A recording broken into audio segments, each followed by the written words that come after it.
Hi,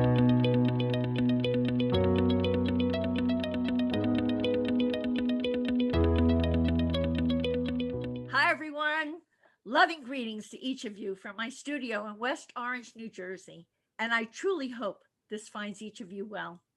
Today, I'm bringing you a sure to be healing, heartwarming, and inspiring interview with Suzanne Giesemann, who will be speaking to us from Hilton Head, South Carolina. Suzanne is a highly respected mystic, metaphysical teacher, and medium who shares the awakened way, which is the path to knowing who you are and why you are here, be it through her 13 books, her classes and workshops, her weekly radio show, her Messages of Hope documentary, or her one on one sessions. Suzanne provides stunning evidence of life after death. I have no doubt that her messages of love, hope, and healing are going to go straight to your hearts. Hey, Suzanne, it is my honor and a true pleasure to welcome you to Grief and Rebirth podcast. Hi, Irene, and what a great name for the show, Rebirth, right? We don't have to die first to be That's reborn right. into. That's the whole point. You don't have to sit there and suffer. You can transition, you can change. So important to know that we have choices. Let's begin our interview with this question. At one time, you served as a commanding officer in the Navy and later as an aide to the chairman of the Joint Chiefs of Staff. How did the devastating death of your stepdaughter, Susan, send you in search of life's deepest truths and inspire you to pursue your current calling? Well, Susan's death finally got my attention to look for something more than this physical life. I was in the last aircraft in US airspace on 9/11 with the chairman of the Joint Chiefs.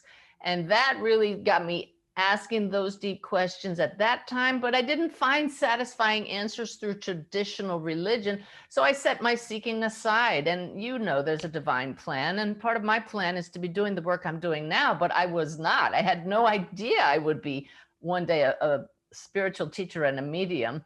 And so when Susan passed, she actually came to me 2 days before she passed in a dream to let me know that she and her unborn baby would be fine. I didn't know what that meant at the time, but afterwards I look back and I say, was this all planned somehow? And when I saw her lifeless body at the funeral, I suddenly knew with utter certainty that the body is just a vessel, that there really is a spirit that animates these bodies. And by gosh, I was going to find Susan's spirit no matter what it took, even though at that time I really had no idea if there was a way for me to do that or how it was going to happen. But oh, how life has changed. Wow. Wow. Well, what did you do to hone your abilities to share what you've learned from higher consciousness with the world? I mean, that's quite, it's one thing to want to communicate with Susan, but Yeah. some of us go to a medium like you. I mean, you actually went through all this.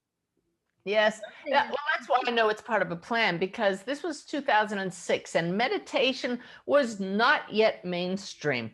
But somehow I knew if her spirit was around and if I was going to connect with her directly, I needed to start meditating. And I remember that it sounded so strange when I would say to my husband, Ty, I'm going to go meditate now. And I didn't really know what I was doing, and I fell asleep every day for the first 3 weeks. But with my military discipline, I meditated every day. And I did not connect with Susan right away, but I kept asking for that. But along the way, I started to open up to adventures in consciousness that had me questioning, wait a minute, this reality is not what I've thought it was. And finally, Ty and I did go to a medium. And what's funny, Irene, is that he tells people later, he went along just because I asked him to. He didn't know what a medium was. And now he's married to one.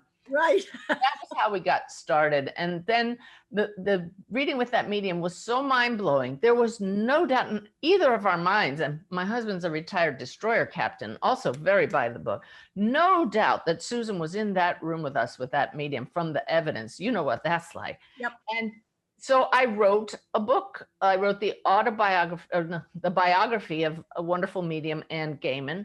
She introduced me to another medium, Janet No Havoc. I wrote her biography both of their By requests. the way, I know Janet. Yeah. And so Janet is the one that pulled me to the front of her classroom when I was there just to watch how she works, because I'm writing her story. And she said, you can do this too. There's a spirit standing here. What do you sense? And with my military background, I wanted to fall through a hole in the floor because I didn't know what to do. But the military background said, you stand there and do it. And so I brought through really astounding evidence when put to the test on the spot, including the father of one of the students' nickname. I mean, how he died, how old he was, what he did for work, and his nickname. And I just stood there saying, where did that come from?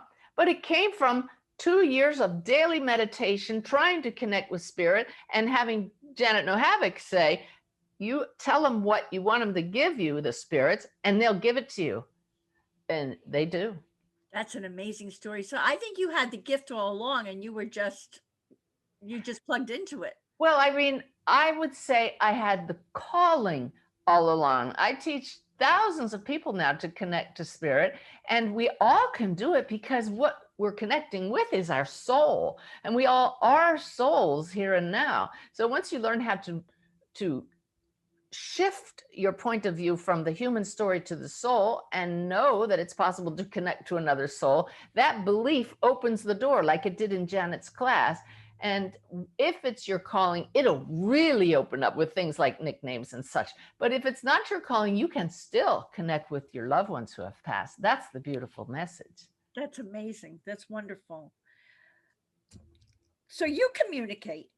You're so gifted. You communicate with spirit beings, including the souls of loved ones, spirit guides, angels, and masters in the spirit realm. How do these beings appear to you when you connect? And what would you call the job description of spirit guides, angels, and masters in the spirit realms? Job description. I like that. This is the funny thing. I just last month said to my guides, what? I'm like a handicapped medium here because I don't see any of you. And they said that that is by design, because the greatest way to know those across the veil is to know them through sensing them. They said that across the veil, they don't appear as different forms. They know each other by their light, by their energy, their vibration, and they want me to learn to do the same. So I had to really hone my sensing ability, and I feel their personality. I feel the difference in the uniqueness in every being. I feel their power, which lets me know if they're at one level of being or the really higher masters. And I really hear them clearly if they're good communicators. And I just know certain things. So it's funny, they said what many of you call a handicap is not a handicap. It leads to stronger abilities in other areas. So the job description is for them to help us know that we are all unique expressions of one mind, one light, one source, that even though they may have a higher vibration, each of us is simply unique and equally loved. And they're here to help us learn to shine our inner light, to help us on our path, to help us know who we are, and just to help us know we are here to love each other fully. And they sure do love us. Oh my goodness. Do our spirit guides, we each have spirit guides. Every one of us has somebody assigned to us for life, and then others come and go as needed throughout our life with whatever issues we're working on. So we get thoughts and all that could probably come from our spirit guides. So many of our thoughts are not our own, but we think they are. I think they are. And angels, now, do they come through to us like that also, or they have a different way of, they help people universally. We don't all have an assigned angel or anything like that. That's right. And whatever your belief and understanding of an angel is, they will come to you in that way. So many people who believe that angels are always going to have wings or light around their head will, by grace, if it's needed, have an experience of seeing something like that. Or you may see it in your mind's eye. I didn't necessarily have that vision, but I know that I am dealing with those at the angelic realm at certain times. It's just a different power, a different vibration that's noticeable. And are masters very, very evolved souls who have been around a million times, or I know that they wouldn't want to quantify it because they try to keep us out of pigeonholing things. But the masters are those who have made the decision that instead of simply dissolving back into the one light that all of us arise from, that they are going to continue to help humanity on a large scale. The higher their vibration, the more people they can affect even at once. Like Jesus, many people pray to him, and people say, well, how can millions of people be praying to Jesus and he helps them all? Because he's at that level. Same with the Buddha and archangels, that kind of thing. yeah, and Mother Mary and Yep. and all of them. That's Yes. unbelievable. That's great. So you are the author of 13 books. I mean, I would call you a high achiever. I would call me busy, driven. Yeah. So I've read your moving book, and I loved it, titled "Still Right Here," and that's your story about Susan, and it provides evidence that our loved ones who have passed are still with us, and we are forever connected. Which of your other books would you like to highlight for our readers, for our listeners? And many of them are grieving. So, what would Oh, you? yes. Well, many people ask, well, which one do I start with? And they're not all metaphysical books, but so within the metaphysical books, the one that's best to start would be Messages of Hope, because if people are on the fence and not sure what to believe, somehow it's helpful for them to read my story. Well, if she's this left brain, high ranking military officer that can believe in this and has had all these experiences, and she has found joy in life again after the death of her stepdaughter, then maybe I can too. So it gives them permission to believe and not be afraid. But lots of evidence that came through in my early days as a medium that shows you can't deny this greater reality is real. So people love that book. I'm so grateful. And then the other one I would recommend is Wolf's Message, about a young man whose nickname is Wolf, who came to me. I was going to do a reading for his parents, but he came a day or two before his reading, when I wasn't expecting him, with information that left no doubt in anyone's mind that it was really him. And he had a message for all of us about who we are and why we're here. And people who read that book email me all the time to say, I'm now seeing wolves. I'm having all these synchronicities. I understand what he was saying, that we're part of one big web. And we really are. We're all connected. That's wonderful. So you spoke about Messages of Hope, and you've got a radio show called Messages of Hope, and it's featured on Unity Online Radio Show. How did it come into being, and would you like to tell our listeners about it? They may very well want to tune in. Oh, I hope so, because I have guests like you, Irene, and you've agreed to be on the show, so I'm so grateful. The whole goal is to show people that we can heal from grief. We may never get over it, but we can go on and, again, like I said, find joy again in life. We've talked to people who have had undeniable signs from their loved ones across the veil. So it's all about hope and healing. But it was really beautiful how it came about. I, like you, felt a calling to share with people these messages, but I found out that a lot of people have to pay a lot of money to have radio shows. And I said to my husband, Spirit has been so good to me. Everything unfolds so beautifully. If I'm meant to have a radio show, I don't feel I should need to pay for it. And the next thing you know, the new director of Unity Online Radio contacted me out of the blue and said, we would like to offer you a radio show. And I said, well, what will it cost me? They said, we won't pay you, but you won't pay us, and we'll allow you a platform to get your messages out. And I said, that's all that matters. And they have given me free reign, free license to talk about whatever I want. And it's a beautiful platform. And I'm just so grateful, because nice feedback from people that they look forward to it every week. I'm sure. I think that's absolutely wonderful. You also, and I get your messages from Sanaya. You have advanced teachers that you call Sanaya, who are your spirit guides, and they give you daily messages. I think people would really love to get those messages. So you want to tell us about them? Yes, for over 10 years, I sit daily each morning to meditate. I have my own experience with my guides, and then there's just this shift in the energy, and I know that we have this mutual intention. I don't even have to ask for it, that they will give me a short, insightful, inspiring, and loving message every day. And I sit with my little iPad. I can write with eyes open or eyes closed. I type what they say. I go downstairs, and while my husband makes breakfast every day, so I can do this, I then post it on a website called dailyway.org. And I also put it on my Facebook page. And people get it automatically by email, or they can go there by themselves. But you know, Irene, these messages touch people so much because they speak straight to the heart that, I don't know, maybe just a couple of years ago, when we finally figured out how to automate it, we had about 3,000 people a day getting those emails.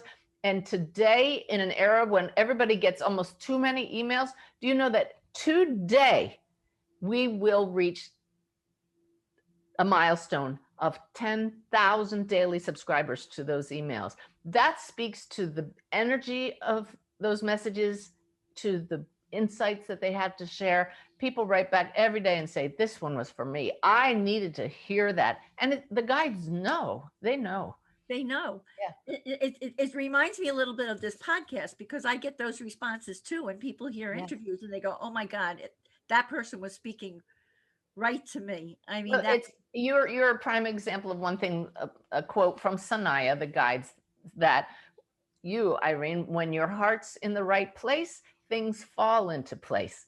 And that's what's happening here. oh my God, you just gave me a chill. Thank you. That's great. And true. All right. So now you got to all of this through starting to meditate. Yes. I don't know, but I mean, most people complain, I can't do it. I have too many thoughts. I don't have time. I don't have patience. So why should everyone meditate? And do you offer anything on your website to help a person learn how to meditate?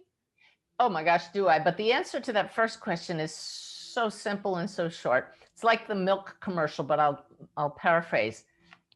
Got peace? That's why. The joy that underlies all reality, no matter what is going on, is a different kind of joy than the human joy. It's this peace that comes from knowing there's so much more than this drama. And so you learn that just for a few minutes a day, we're not talking about saying Om for an hour, 5 to 15 minutes a day. You get to drop into that space where the story goes away and you just get to be. And as you do that, then you start to get visits from loved ones who have passed. You start to really get to know your own soul. You start to hear more about your purpose. You can ask questions. You got your own genie in the bottle here. This is my path, not to provide all the answers. I do that with the frequently asked questions page on my website that we're just getting up now. But my goal is to empower people to get those answers themselves and to realize that everything we've been looking for out here is accessible through here. So yes, on my website, I have a page of gifts with teaching how to get into an expanded state of consciousness, sample meditations that are beautiful, beautiful professionally done recordings that help you experience the soul, not just hear about it logically and think about it, but have the experience. So you say, oh my gosh, but this has been here all along. Yes. So lots of that's lots of tools. Yeah. I'm very curious, and I got one of your meditation CDs off your website, and I'm going to be checking it out. Which one? The medium, how to receive messages, the medium. Hemisync? Yes. Oh, excellent. And we have a new one coming out next week in January, and it's all about getting to know your true nature. I am really excited about this one. Please, you'll let us all know about that, right? Yes, if you're on my newsletter, you have to sign up for my email list, and I'll be sending a notification the day it comes out. Okay, well, I'm signed up for Sanaya, so will that I won't. I really respect that Sanaya message. I do not use it as a platform to share. I have to sign up on a new list. Yes. Okay. Will do. Tell us about the Awakened Way, which is the path to knowing who you are and why you're here. And what would you like us to know about your online workshops called Awakened Living and Making the Connection? Awakened Way is simply an aware way of living that is a distillation of the teaching that young man Wolf gave to us through the book Wolf's Message. When we broke it down into what did he really come here to tell us, it came down to 3 principles. And if we can live by those, then we are living in an awakened state and find so much more peace no matter what's going on. Would you like me to share those three principles? Please, please. Yeah. The first one is, it underlies everything you and I know and teach, Irene. It's that we are expressions of one mind. So we are both a soul and a human being here and now, not just when you die. So you're both. And the second principle is that we're part of one big web, connecting all that is, both physical world and non-physical world. And when you realize that, that's when you start seeing the connections and having the miracles, which is when the veil parts and beautiful synchronicities happen.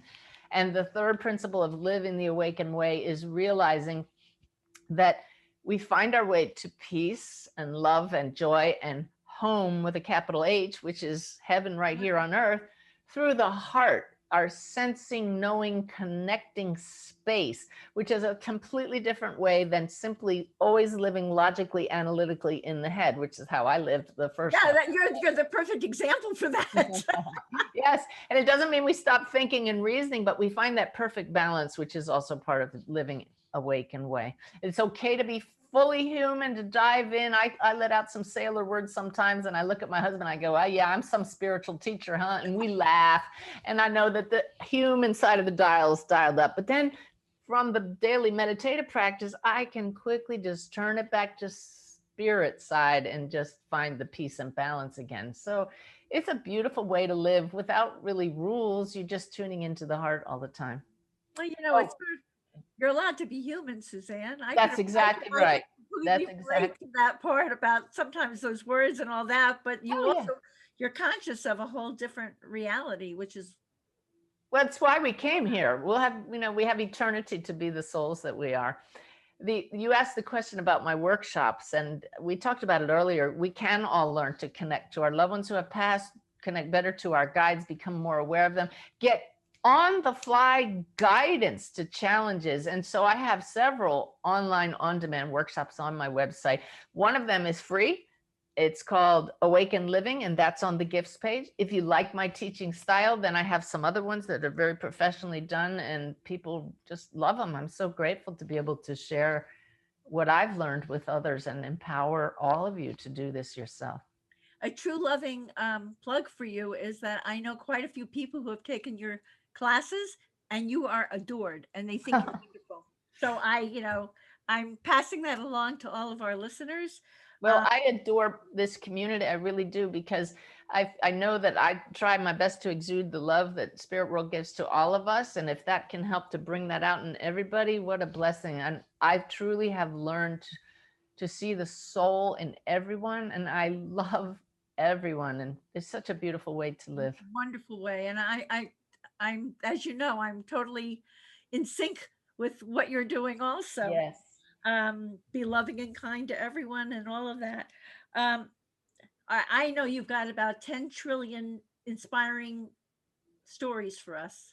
What would you like to choose from your huge repertoire to share with us about people who have healed or But just, I always am so grateful to the Spirit World, because I do about one reading a day. I always have new material to share, new evidence. I also always ask my clients, my sitters, if I can share. And this one I'll be sharing in depth in my next monthly mentoring. I do those monthly.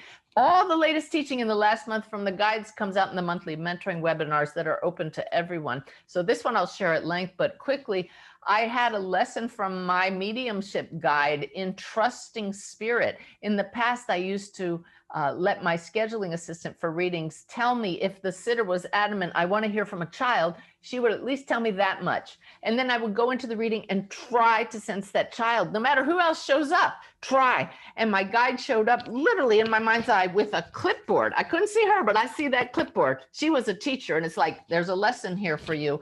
And that reading did not go well. And afterwards I said, why not? She said, you have to stop trying to get specific people and trust us. We know what we're doing. give up control, Suzanne. I know. Isn't that hard for humans? Oh my goodness. So last week, I'm about 3 weeks into this knowing nothing before a reading. And I will tell you that I'm very, very human. And this week just recovering from the passing of my beloved dog after 16 years. I read that. So I did one reading and it went so. And I said to my assistant, Lynette, could you possibly guarantee me really happy, high energy sitters for the rest of the week? Because the reading that didn't go too well, my energy was a little low and my sitter's energy was really low. So I'm feeling, if my sitter is already like, I can't wait to hear from my loved ones and I will do my best to raise my energy, we'll have a good connection. What I didn't know was my reading assistant is sitting back going, because she knew who my next reading was for. It was for a deeply grieving mother who was really counting on hearing from her son. But my assistant's hands are tied now. She's not allowed to say a word, and I want a high energy sitter. So I felt great that morning. It was just a couple mornings ago. And I go in, and happily by grace, my sitter's there with her mother on the screen, and they're both smiling. Something let them not let out anything. Well, who's the first person in but the woman's stepfather and her mother's husband? We had a beautiful reunion. He was cracking jokes. He lifted the energy. Do you see spirit at work here? Raising the energy when we all needed it for an excellent connection. And then in comes the grandmother over here. And we had a good connection. And all of a sudden she says, that woman has a son in spirit and he's right here. And I went, and there he was. Now we're 40 minutes into the reading. I'm usually petering out by about 45 to 50 minutes. And I knew this was a setup. I said, let's all take a deep breath here. And it turns out this is a woman that reached out a few weeks earlier saying, I am desperate to hear from my son because we're going to go through a trial about his death. And I can't get through it unless I hear from him. I'm a fundamentalist Christian, and this is really going out on a limb for me to go to a medium, but I know I believe because I have had a visit from my son. But I need evidence that nobody could tell me, and I know Suzanne's the one to get it. Well, if I had known that before the reading, I would have zeroed in on that, focused only on trial stuff. That young man came through so beautifully, and he showed me issues going on that led to the trial. He went bang. He was murdered. Oh my God. Murdered and shot in the head, but he didn't want to focus on that. He had messages for his whole family with evidence. They were sobbing by the end, but it wasn't grief anymore. It was, these are answered prayers. And with all due respect, I have to show you the cleverness of spirit. When that grandmother came in, I said, I know nothing about these people. The grandmother showed me a Bible. I see charades. I told you I'm blind. I don't see their faces, but I see charades. She showed me a Bible and she went like this. And I knew she was thumping on it. That's the knowing. And she then took a cross on a necklace and handed it to her daughter in my mind's eye. And I said, I mean this totally respectfully, but your grandmother is what we would call a Bible thumper. She could quote scripture, and you have a cross of hers. Absolutely correct. So all of this came out afterwards, that they had prayed and prayed that God would give them a miracle that day. I may call it source. I may call it joy. I may call it the one mind. It's also God. It's the same thing. And those prayers were answered that day for all of us, for me trusting the spirits to know what they're doing. From Lynette keeping her mouth shut when she thought everything rests on this energy today. I'm not going to tell Suzanne a thing because she doesn't want to know it. And it was so healing. That whole family, the husband didn't want to talk to a medium. He reached out his hand before to his wife before the reading and said, I'm praying you'll have a good experience. And afterwards, when he and his son watched the video, they cried with joy. Oh, it's just, that's beautiful. This is a miracle every day. Every day. That's amazing. You know, one of the lessons that we continue to learn, I think, is about how to let go and have faith. Every day. I think that's a challenge for all of us. It's part of being human, and that's why we came here, to face these challenges. And the answer is always love. Always do it for love, for each other, like you say, be kind and loving, And the miracles happen. They happen. It's amazing. Mhm. So your Messages of Hope documentary on Amazon Prime, I think everyone's going to want to check that out. How did that come into being? And tell us all about it. Oh gosh, one of my very first readings in the first year of doing readings was for a woman who had heard about me. And I mean, the readings were just wonderful from the beginning. I'm so grateful. And she came and her husband came through beautifully. And it turns out her son is a filmmaker. And he wanted to do a documentary about people who had had a drastic career change midlife. And she said, "Hey, I got a subject for you," she said to her son. And he was going to have me be one of 5 people in this documentary. And when he heard the Navy story and saw all my photos and footage of me with the head of the US military and the work I do now, he said, "This is it. We're doing a story about you." I found my star. Yeah. Well, the documentary was so beautifully done. He entered it in 8 different film festivals. It did beautifully, and it was just picked up by Amazon Prime just a few months ago, and it has over 100, maybe 200 5-star reviews. It's just 40 minutes long, but it's filled with hope. Even if I ever go back and look at the last 10 minutes of it, I get so charged up because I get to share the main point of all of this work about why we're here and how we have hope with good reason. It's a beautiful message. Beautiful. It's on my list. And Suzanne, what would you say to all of our listeners about the importance of healing? I'm sure you have a lot of insights about Well, that. Why should they go out of their way now to really start their work? Well, there's a reason they're listening right now. It's because they're souls, and the soul pulls us to certain things. And if right now you feel like I have to read that book or I have to watch that documentary, that's the soul pulling you on that healing journey. It's when we sit and feel sorry for ourselves that it feels so bad. That's also a way of showing us there's something better. In our human lives, we have to have that contrast. So it's often through the pain that we find our greatest joy and we find our path. So embrace the pain, don't push it away. Say, what are you trying to show me? What do I have to learn? And the healing will follow. That's right. That's exactly what the podcast is all about. I'm trying to tell people you can heal. To all these people, one of them can really, or 2 of them can really help you. Tell us all the ways our listeners can connect with you. It's pretty simple. Just go to SuzanneGiesemann.com and spend some time rooting around there. It's a treasury. Like I said, my assistant's putting up a frequently asked questions page now. It'll be up anytime now. And I just said to my husband, it's like a kid in a candy store with all these free bonbons. I just imagine people who are grieving and can't sleep in the middle of the night, finding that page and just reading the answers from spirit, direct from spirit that have come through over a decade.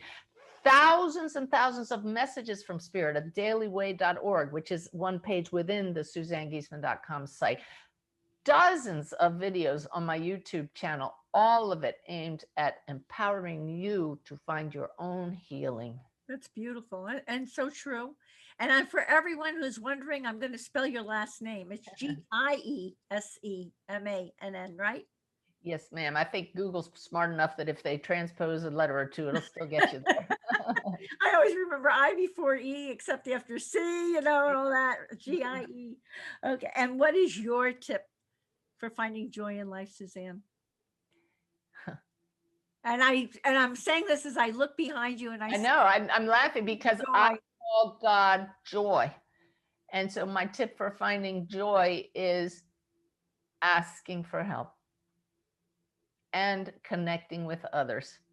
Intention is everything. So if your intention from the heart is to find a better way and to find joy in your life, ask this way, please help me find joy, and then watch what happens. I pray frequently, bring on the miracles, and they do. They come. Yeah. They come. That's wonderful. Suzanne, I just love how you state that we do not go to an afterlife because it is really the everlife. That's right. Your selfless, amazing gifts illumine that this life is not all there is and that we are connected forever. Thank you for your loving service to our country, for all that you now do to help grieving people to heal. And I thank you from my heart for this wonderful, enlightening interview. And here's a reminder, everyone, that you can see the show notes and all Grief and Rebirth podcast episodes on ireneweinberg.com. And make sure to follow us and like us. We know you do. On social at Irene S. Weinberg on Instagram, Facebook, and Twitter. And as I like to say, to be continued. Many blessings, and bye for now.